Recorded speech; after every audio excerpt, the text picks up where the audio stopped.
L section filter.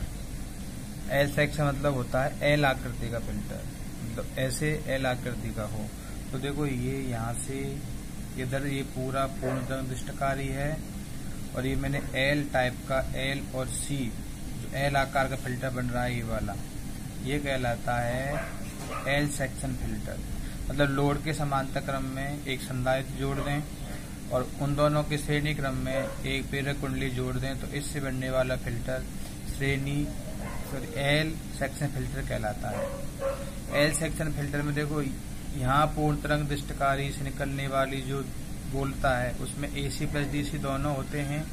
अब L क्या करता है, एल डीसी को रोकता नहीं है, डीसी को सीधे जाने देता है, और सी डीसी को रोकता है, तो पूरी की पूरी डीसी आरएल को मिल जाती है। लेकिन एसी की बात करते हैं, एल एसी को रोकता है और सी एसी को जाने देता है।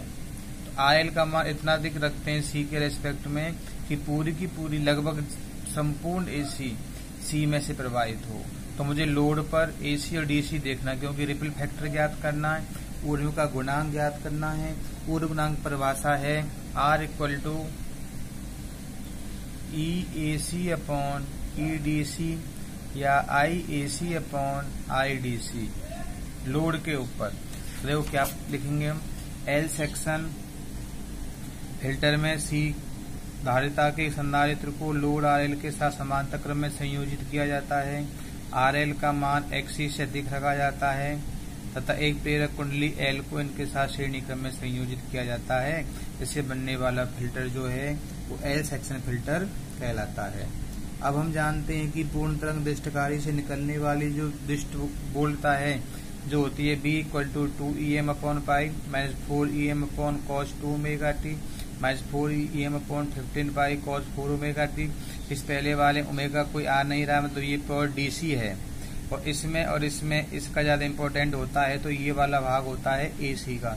अब इस वाले 4EM अपॉन 3 पाई cos 2 ओमेगा टी जो एसी है, इसमें से हम आरएमएस मान ज्ञात करेंगे।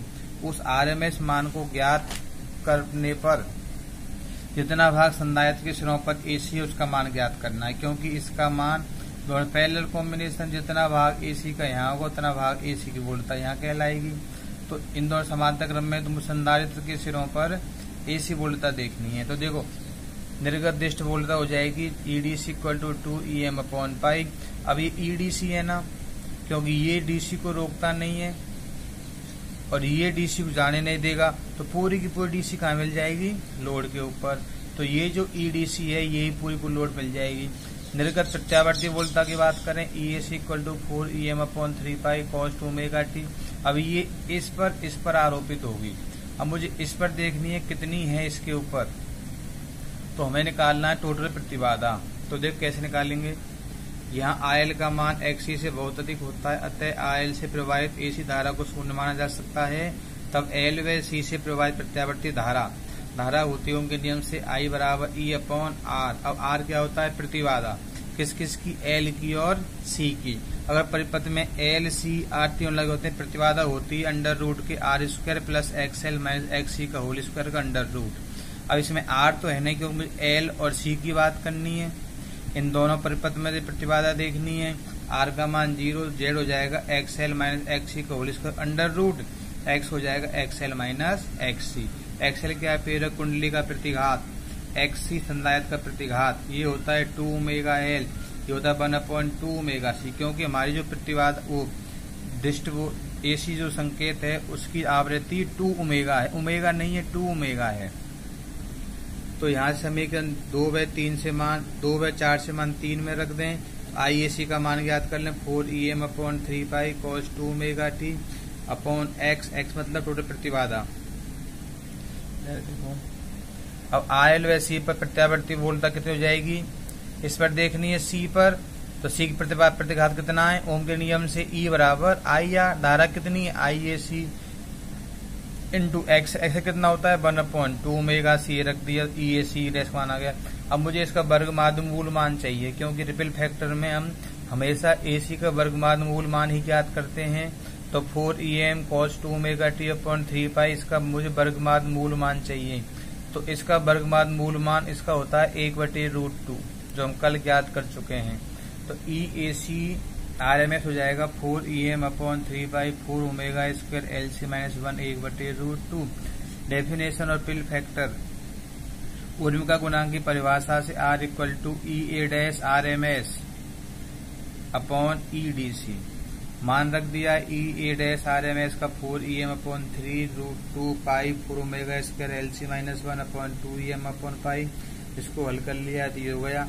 L व C अधिक है क्योंकि R का मान बहुत कम है, L और C अधिक हैं, तो 4 omega square LC greater than 1, तो 1 के इसके रेस गुणा करने मान सकते हैं, तो हो जाएगा R equal to 1/6√2 omega square LC।